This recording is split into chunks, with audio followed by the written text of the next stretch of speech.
Oke, untuk materi kali ini bagaimana cara mencadangkan atau membackup tema ataupun theme atau background block apabila kita ingin mengedit tetapi kita masih memiliki cadangan filenya, sehingga pada saat kita salah untuk mengedit atau mengotak-atik atau mendesain, kita masih bisa mengembalikan sesuai dengan tema sebelumnya.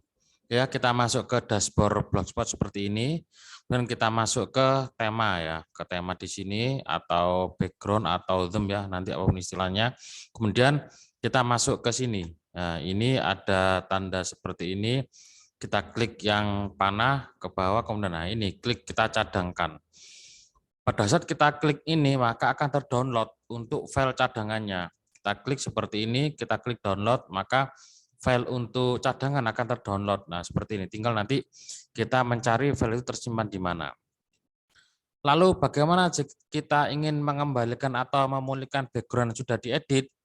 Ya, jadi kalau yang tadi ini cadangkan fungsinya untuk membackup, maka pulihkan ini fungsinya untuk mengembalikan background sesuai dengan yang kita backup.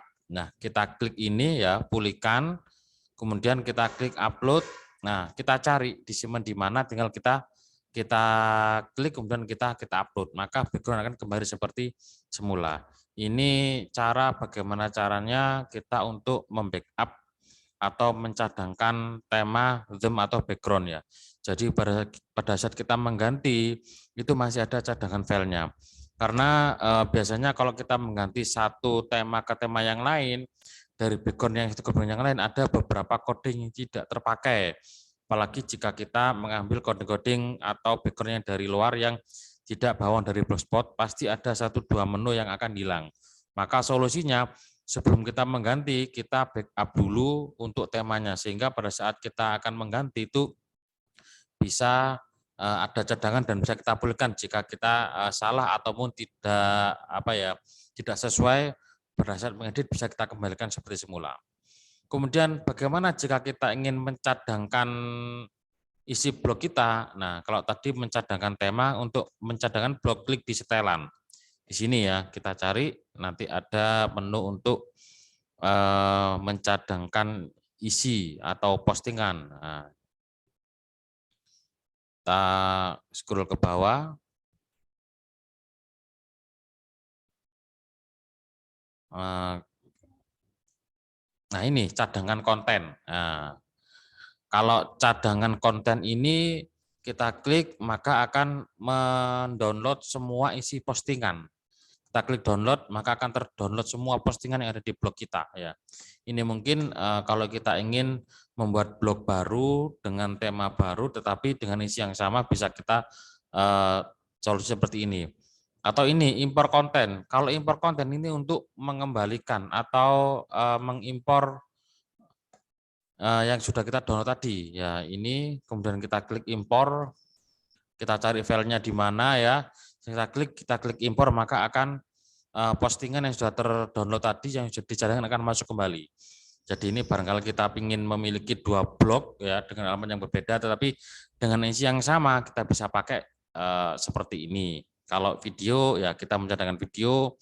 Kalau hapus ya kalau kita ingin menghapus blog secara permanen ya seperti ini.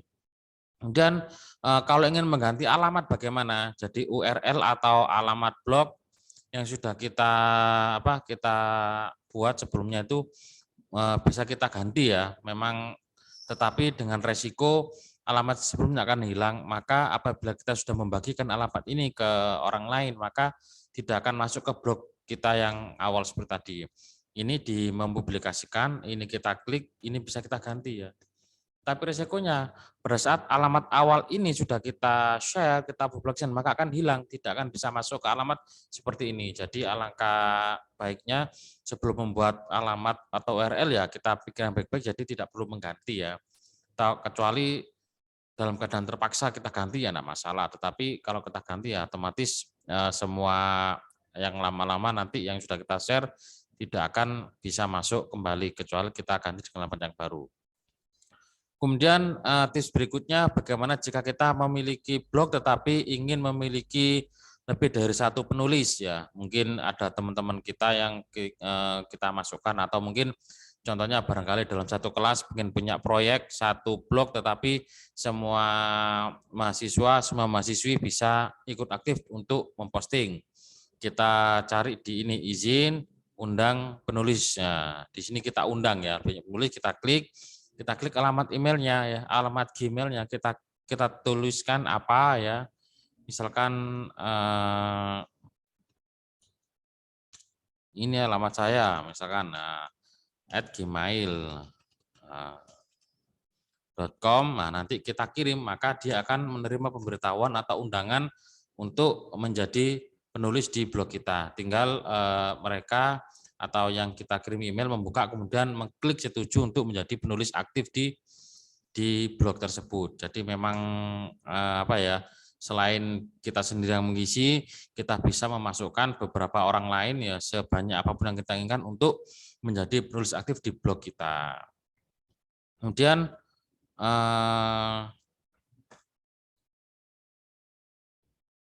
ini ya untuk mengganti waktu ya, sudah kita bahas sebelumnya.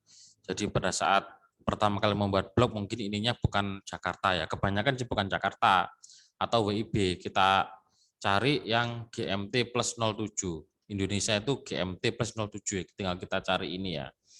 Dan settingan blog yang kemarin itu, nah pembaca. Jadi setelah penulis ini ada pembaca, ini kita akses secara umum ya. Ada 3 pilihan, kalau kita klik ini maka blog tidak akan terpublikasikan, hanya untuk penulis saja. Nah, penulis di sini tidak hanya kita ya, satu orang, tetapi kalau kita mengundang beberapa penulis, maka misalkan kita mengundang 10 penulis, maka 10 penulis itu nanti yang akan bisa mengakses blog ini dengan memasukkan email dan passwordnya masing-masing. Kalau pembaca khusus, ya ini berarti kita memasukkan orang-orang yang bisa menjadi pembaca, tetapi mereka bukan penulis, hanya pembaca saja. Kita contohkan ya, pembaca khusus kita simpan, maka akan ada undangan. Nah, ini kita klik, nah, kita undang aja nanti siapa-siapanya yang kita undang. Nah, di sini ya untuk mengundangnya kita klik emailnya. Jadi misalkan kita punya satu kelas, mungkin di SMA kelas 12 ya, kita punya blog khusus untuk mengakses supaya mereka bisa mengakses blog pembelajaran. Kita data emailnya, kita masukkan semuanya, maka yang bisa mengakses hanya mereka yang di kelas 12. Jadi saat mereka masuk blog, mereka perlu login ya, login ke email sehingga nantinya bisa mengakses untuk membaca blog seperti ini ya. Ini tips untuk selanjutnya untuk materi Blogspot.